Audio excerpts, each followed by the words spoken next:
Good morning बच्चों। Music class, संगीत class कक्षा 12।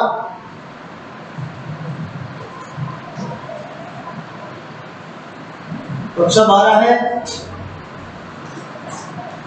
व्याख्यान नंबर 11। आज अपन अध्याय 3 पढ़ेंगे कक्षा 12 का।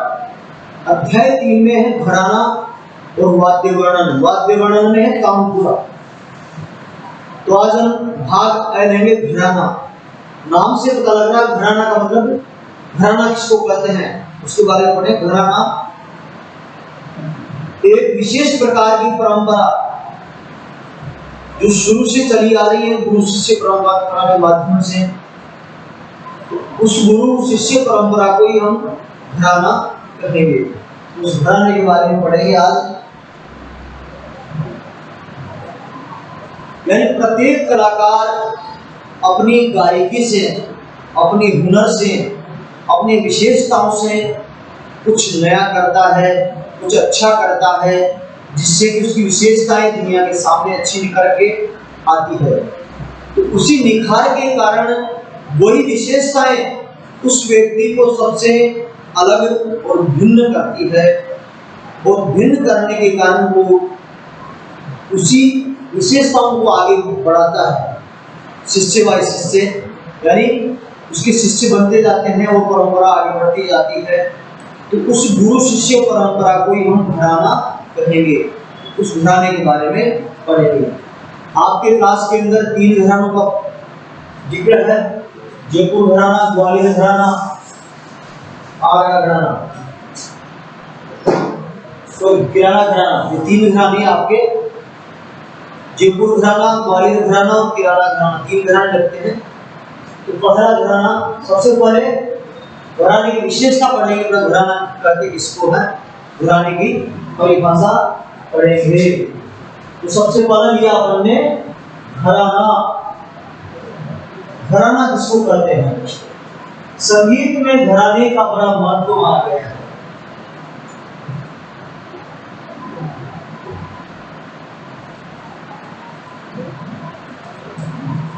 संगीत में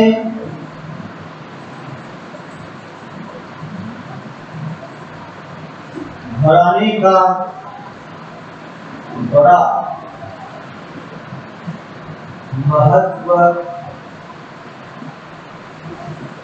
माना गया है।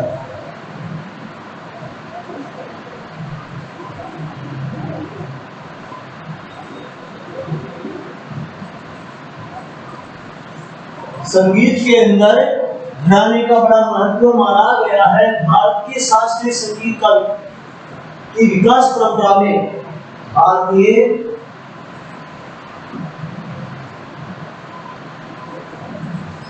संगीत की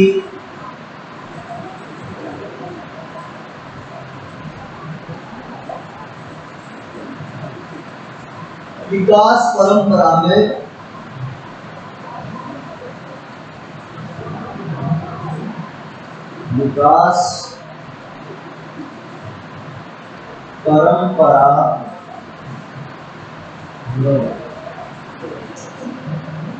भारतीय संगीत की जो विकास की परंपरा है, उस विकास की परंपरा में गुरु शिष्य परंपरा का विशेष स्थान है। गुरु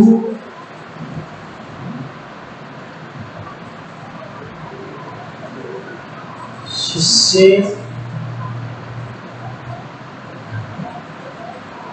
परंपरा का विशेष स्थान है।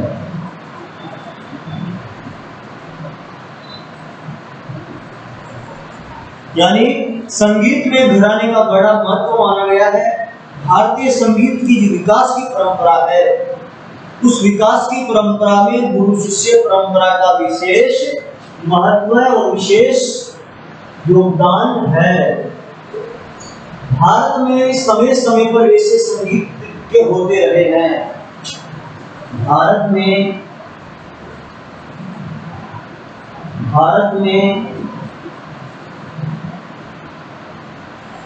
समय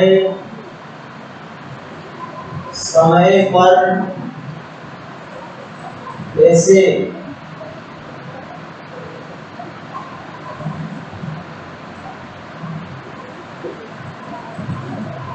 संगीतज्ञ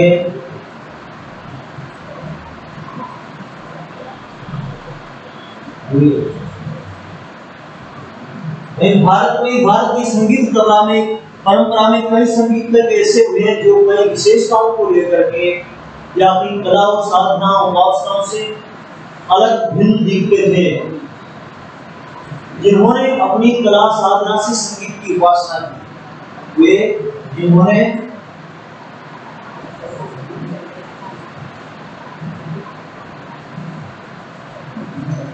अपनी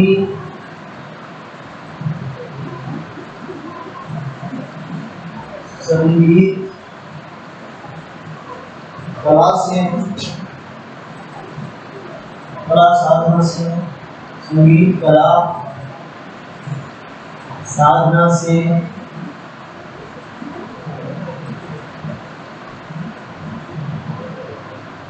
संगीत की उपासना की। संगीत की उपासना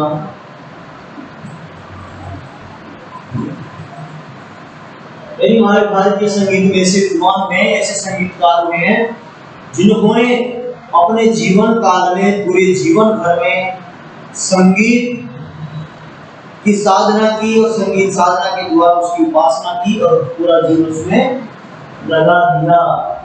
प्रत्येक कलाकार की गायकी में अपनी एक विशेषता होती है। प्रत्येक कलाकार की गायकी में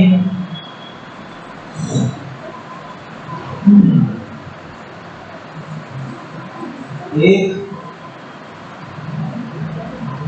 विशेषता होती है।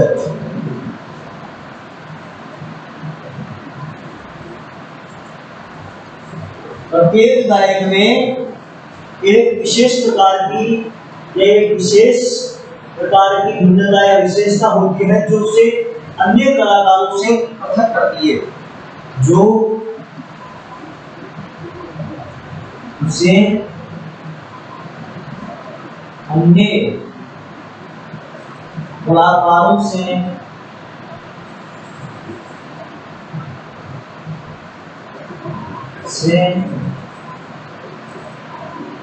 पृथक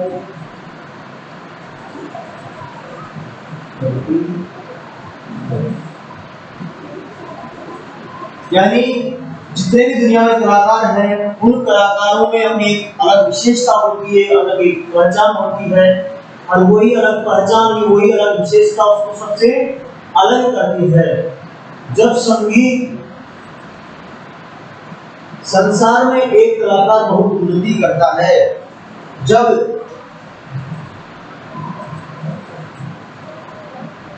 संगीत संसार में कोई कलाकार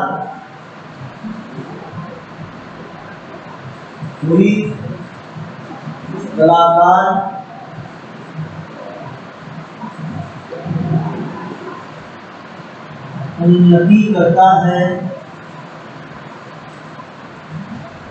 यानी जो भी कलाकार उन्नति करता है संगीत जगत के अंदर, तो उसकी कला की विशेषताओं को अन्य व्यक्ति तो उसकी कला की विशेषताओं को तो उसकी कला की विशेषताओं को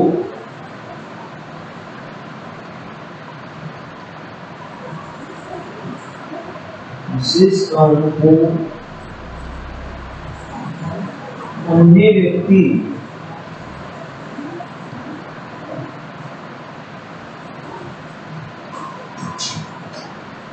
उसकी विशेषताओं को अन्य व्यक्ति ग्रहण करता है या शिष्य के रूप में शिष्य बनकर अनुसरण कर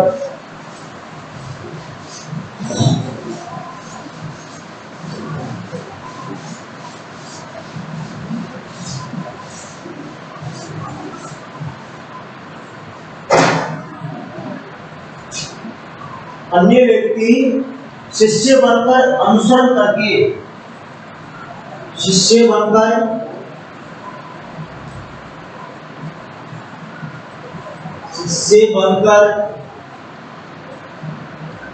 अनुसरण कर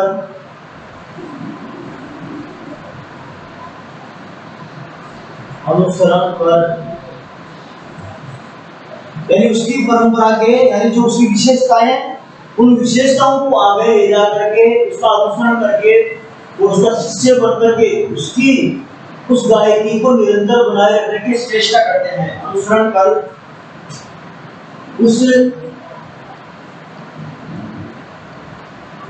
गायकी को निरंतर बनाए रखने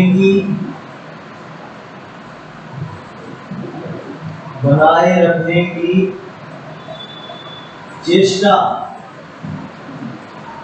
करते हैं।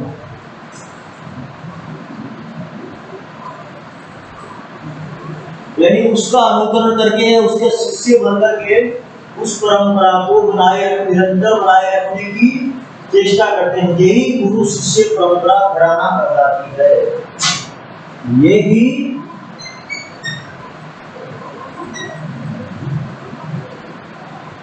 गुरु शिष्य परंपरा घराना कहलाती है।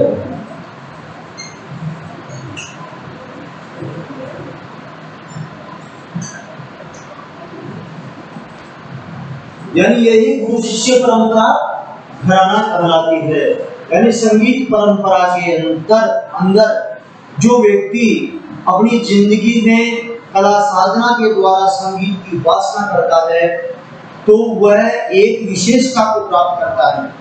तो वही विशेषता उस व्यक्ति को अन्य व्यक्तियों से अलग करती है और उसी विशेषता को ग्रहण करने के लिए अन्य व्यक्ति अन्य अनुयायी उसके शिष्य बन जाते हैं और उस परंपरा को बनाए रखने की और आगे बढ़ाने की प्रक्रिया शुरू करते हैं। तो इसी गुरु शिष्य परंपरा को घराना कहते हैं। घराने से तात्पर्य है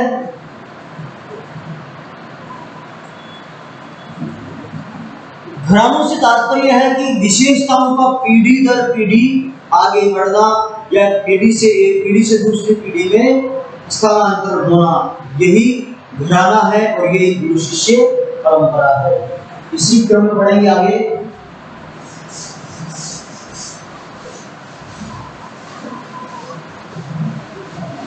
इन्हीं विशेषताओं को अपन घराना करेंगे। घराने से तात्पर्य है कि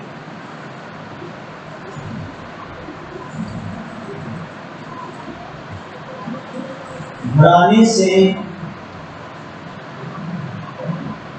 तात्पर्य है कि विशेषताओं को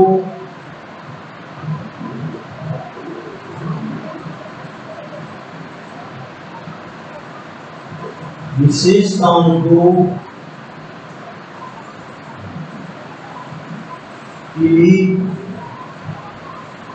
दर पीढ़ी यानी जो विशेषताएं हैं उन विशेषताओं को एक पीढ़ी से दूसरी पीढ़ी में स्थानांतर करना, अर्थात पीढ़ी दर पीढ़ी चला जाना या पीढ़ी दर पीढ़ी ले जाना, पीढ़ी दर पीढ़ी चला जाना, अर्थात गुरु शिष्य परंपरा, अर्थात गुरु शिष्य परंपरा, ऋषि को कहेंगे गुरु शिष्य परंपरा। कि घराने से तात्पर्य है कि विशेषताओं को पीढ़ी दर पीढ़ी चला जाना, यानी वो विशेषताएं पीढ़ी दर पीढ़ी हस्तांतरित होती जा रही है और आगे बढ़ती जा रही है। इसी को गुरु शिष्य परंपरा कहेंगे। गुरु शिष्य परंपरा को भी घराना कहेंगे या घराना कहा जाता है। इस प्रकार गायन वादन के अनेक घराने बन गए। इस प्रकार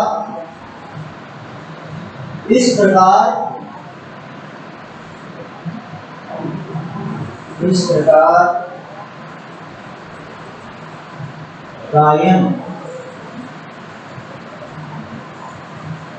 वादन के अनेक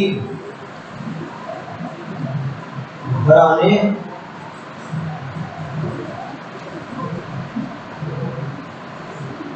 बन गए।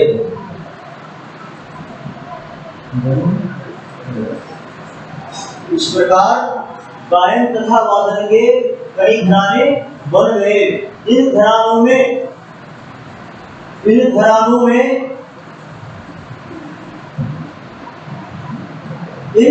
में राग स्वर तो एक ही है, परंतु उनकी गाने का या स्वर प्रयुक्त करने का ढंग अलग अलग है।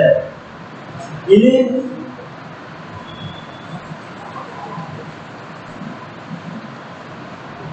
घरानों में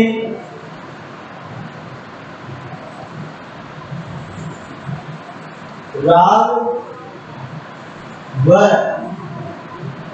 स्वर तो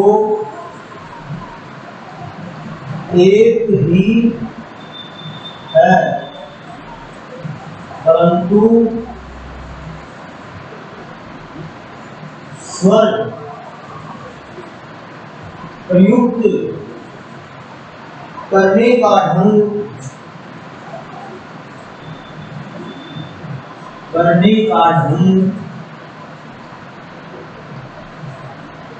अलग अलग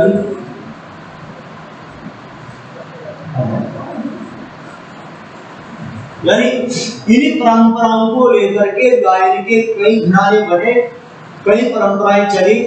लेकिन गायन वादन में भी इस तरह की परंपराएं चली और गायन वादन के भी कई घराने बन गए। कारण यह है राग भी वही है, स्वर भी वही साथ के साथ है। राग भी वही है जो अपने संगीत शास्त्र में चलते रहे हैं, परंतु इन रागों का प्रेजेंटेशन, प्रस्तुतिकरण और दूसरा स्वरों को प्रयुक्त करने का तरीका, स्वर लगाने का तरीका है, सबका अलग अलग है। यही अलग अलग अंदाज एक दूसरे से अलग करते हैं। इसी कारण से इन विशेषताओं को लेकर के घराने बनाए गए हैं। अब आगे चलते हैं।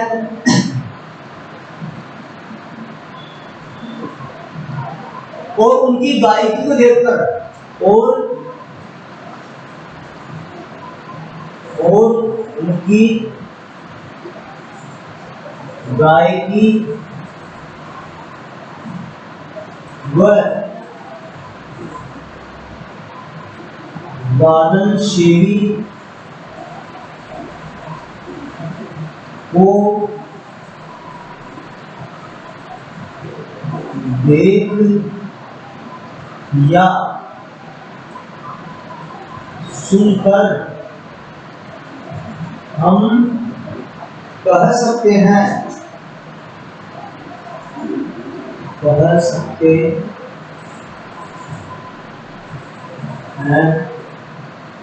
कि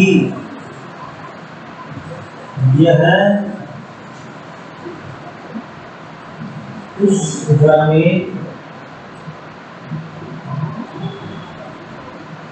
की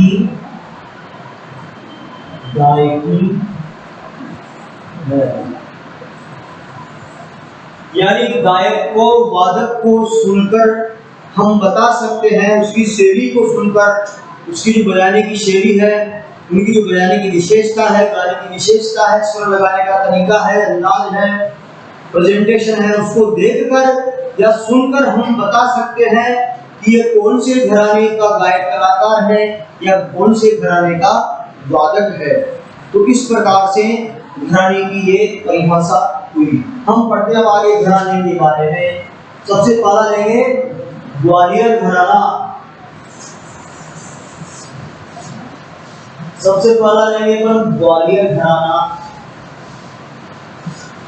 ग्वालियर घराने पढ़ेंगे अपन कि ग्वालियर घराने की स्थापना किसने की और जिसने स्थापना की उनकी शिष्य परंपरा क्या क्या है, वो खुद किसके शिष्य हैं, कौन से बात के कलाकार हैं, कौन सी शैली के कलाकार हैं, उनकी शिष्य परंपरा क्या है, इस घराने का परिचय क्या है, ये घराना क्यों बना, कब बना, ये सारी चीजें अपन पढ़ेंगे।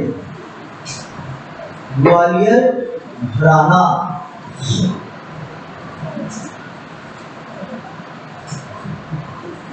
ग्वालियर घराना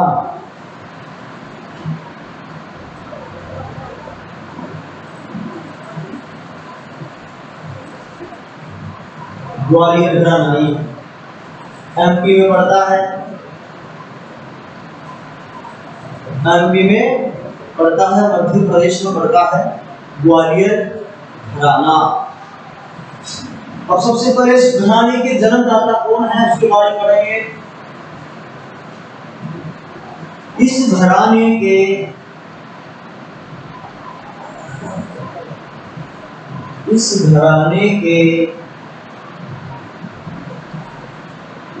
जन्मदाता नत्थन पीर बख्श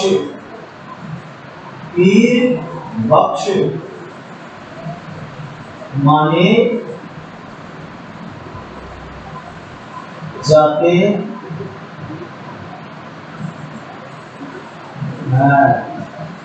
इस घराने का जन्मदाता किसको माना जाता है? इस घराने के जन्मदाता माना जाता है नत्थन पीर बख्श को। इनके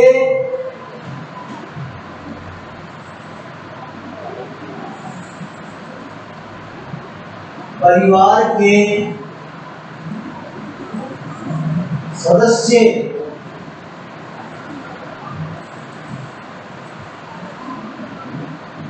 ही ग्वालियर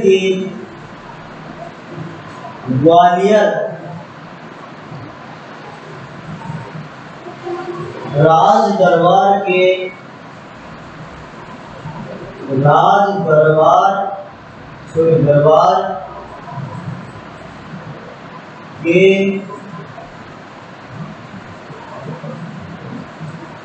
दरबारी गायक हुए।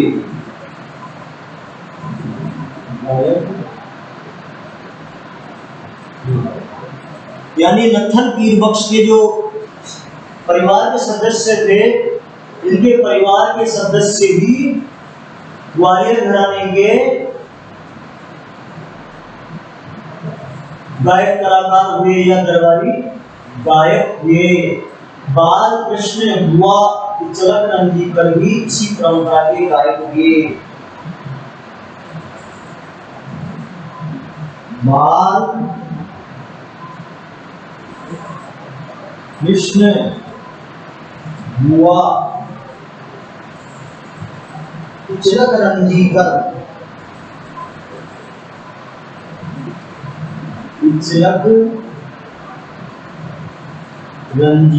ये इनका पूरा नाम था। ये भी इसी शिष्य परंपरा के थे, इसी घराने के थे।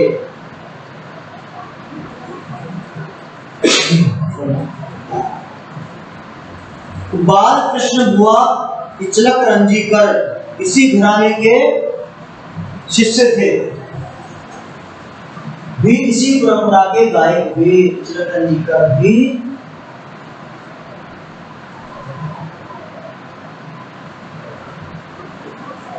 इसी परंपरा के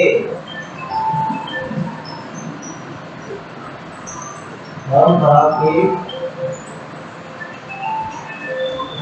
गायक हुए,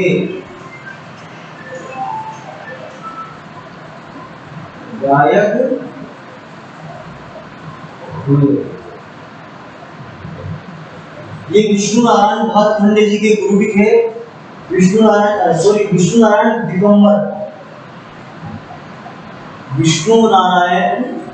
दिगंबर उनके गुरु थे। विष्णु दिगंबर पुष्कर इनके शिष्य थे।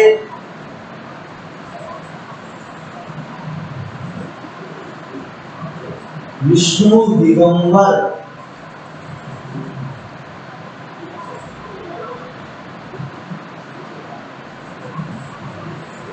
पुष्कर इनके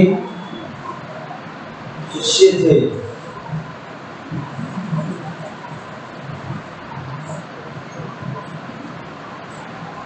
आपने एक भजन सुना होगा, वैष्णव जन तो तेने कहिए जे, पीर पराई जाने। ये जो इस भजन की जो स्वर रचना है, इस भजन की स्वर रचना इन्होंने की है विष्णु दिगंबर पलुस्कर जी ने। इसकी धुन इन्होंने बनाई है और महात्मा गांधी जी के लिए इन्होंने ही गाया है। तो ये ग्वालियर घराने के शिष्य थे, ग्वालियर घराने के, और बाल कृष्ण बुआ चरणजीकरण के गुरु थे, और नथन पीर बख्श के गुरु दादा थे। तो इस भजन की स्वर रचना विष्णु दिगंबर पुष्कर जी ने ही की थी, जो कि खमाज राग में निबंधित है, खमाज राग में गाया गया है। पुष्कर जी ने बंबई में पहुंचकर ग्वालियर घराने की गायकी का प्रसार किया।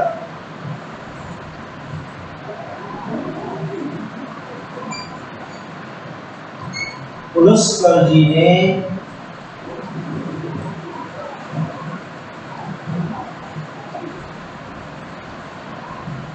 मुंबई पहुंचकर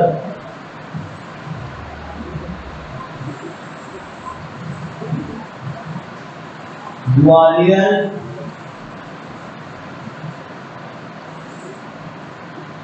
घराने की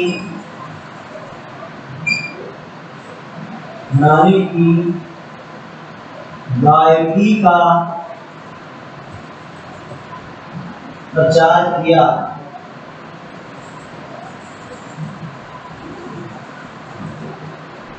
यानी इन्होंने महाराष्ट्र में, यानी बंबई में पहुंचकर ये जो गायकी थी ग्वालियर घराने की, इस गायकी का इन्होंने प्रचार प्रसार किया, जिसके फलस्वरूप पंडित ओंकारनाथ ठाकुर, जिसके फलस्वरूप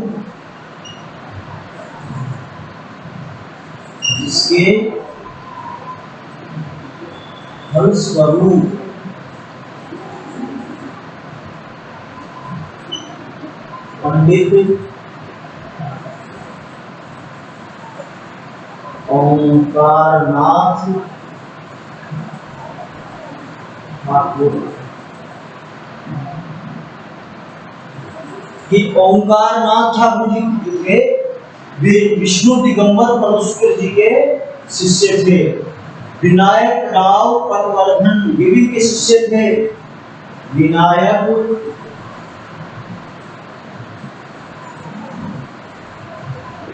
राव पटवर्धन,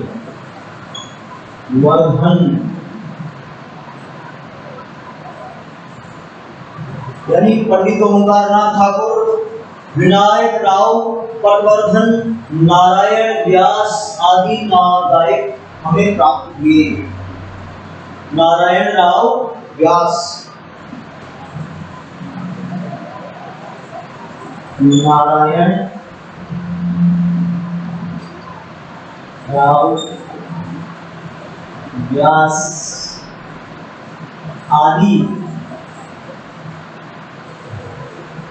गायक हमें मिले। यानी ये शिष्य परंपरा है, ये घराना है, इस घराने से हमें इस प्रकार के बड़े बड़े कलाकार मिले। शंकर राव पंडित, कृष्ण राव पंडित,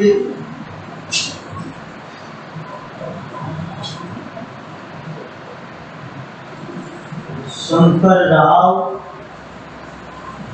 पंडित,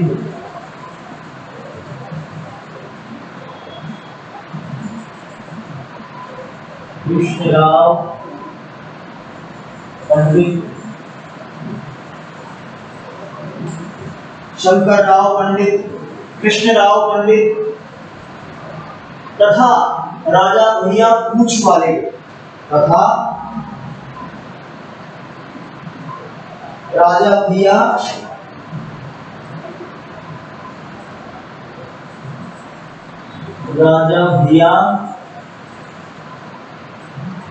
पूछ वाले,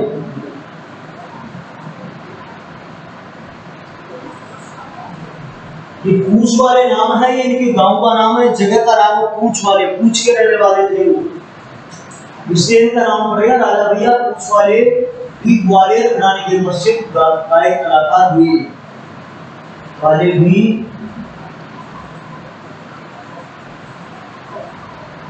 ग्वालियर घराने के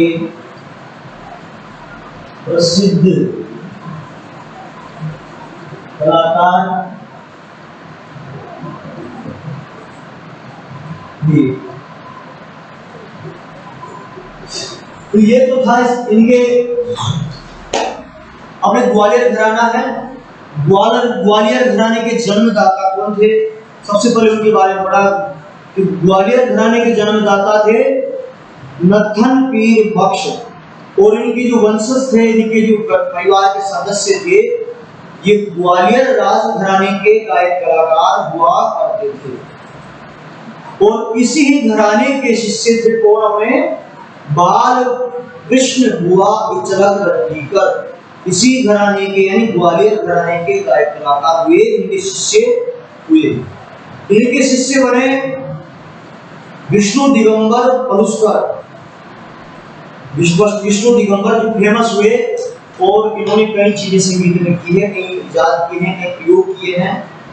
और अब आपको मैंने एक भजन बताया वैष्णव जंतु देने के लिए, इस भजन की स्वर लिपि विष्णु दिगंबर पलुस्कर जी ने बनाई है, और गाया भी उस वक्त इन्होंने था, जो कि महात्मा गांधी के लिए गाया है इन्होंने। महात्मा गांधी बहुत पसंद करते थे इस भजन को, और आज भी हम महात्मा गांधी की जयंती जब आती है या पुण्यतिथि आती है, तो इस भजन को हम आज भी गाते हैं।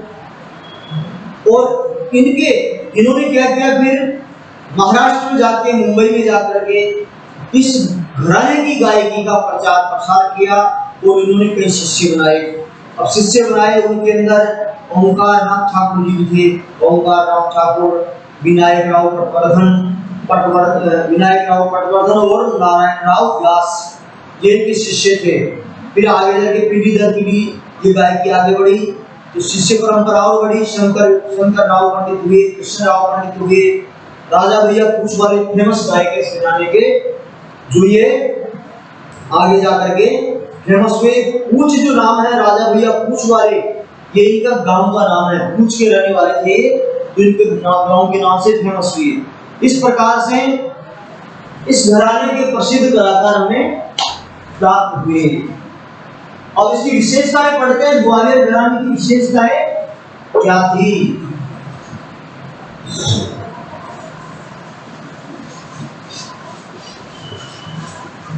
ये तो पढ़ा आपने ग्वालियर घराने का जन्म और उसकी शिष्य परंपरा, शिष्य कौन कौन थे, इसका प्रचार प्रसार किसने किया, आगे किसने बढ़ाया, और आगे किस तरह से बढ़ा, इसके प्रसिद्ध कलाकार कौन कौन हुए, इसके बारे में पढ़ा। अब पढ़ते हैं विशेषताएं कि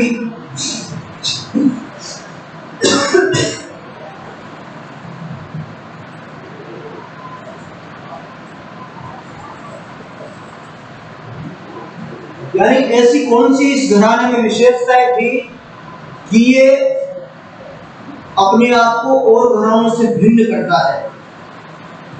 और जो घराने हुए अपने हिंदुस्तान में, उन घरानों को ऐसी कौन सी विशेषता है जो इस घराने को और घरानों से पृथक करती है, भिन्न करती है या विशेष बनाती है, उनके बारे में पढ़ते हैं।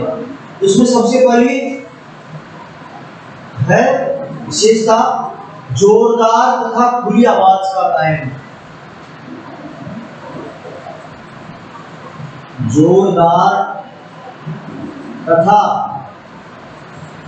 खुली आवाज का गायन।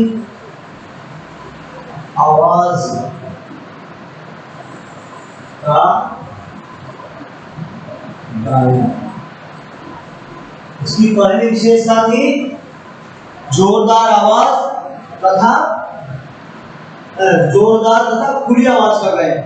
यानी आवाज जोरदार होती थी, वो खुली आवाज होती थी, गला घिस के नहीं गाते थे, यानी गला खोल के बिल्कुल बिंदास होकर के गाते थे, खुली आवाज हुआ करती थी और जोरदार आवाज हुआ करती थी। ये पहली विशेषता है। अब दूसरी विशेषता है कि ध्रुपद अंग के ख्याल।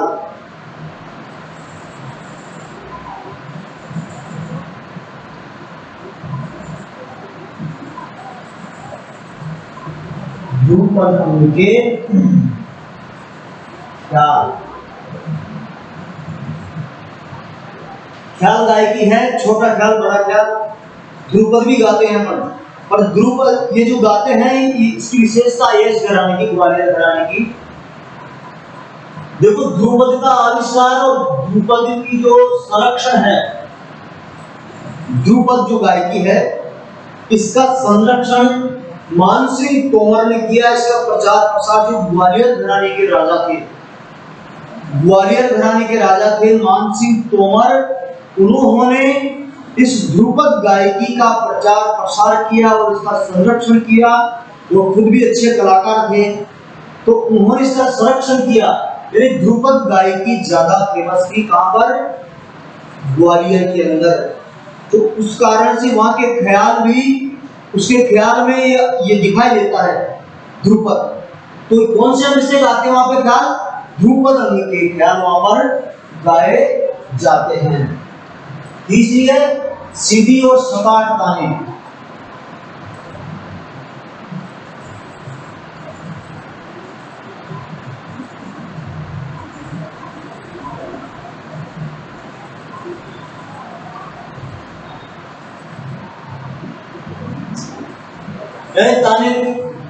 तानों के 15 प्रकार है। वक्रतान, मिश्रतान, गमक्ति तान, अलंकारिक तान, जबड़े की तान, झटके की तान, लटके की तान, इस तरह से 15 प्रकार होते हैं तान के। पर वहां जो ताने ली जाती है ग्वालियर घराने में, वो बिल्कुल सीधी और सपाट अलंकारिक ताने ली जाती है। सीधी आरोह के अनुसार सारे गमा पदा नहीं सारे जगह वगैरह सा, सारे गमा रे गमा पा गमा पदा मा पदा की धानी सा, इस तरह से सीधी ताने ली जाती है वहां पर। तो सीधी और सपाट ताने ली जाती है। नंबर 4, चौथे नंबर की विशेषता। चौथे नंबर की विशेषता में बोल तानों में लयकारी। बोल तानों में लयकारी।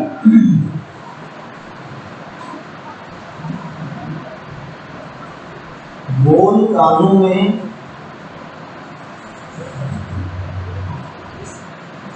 लयकारी।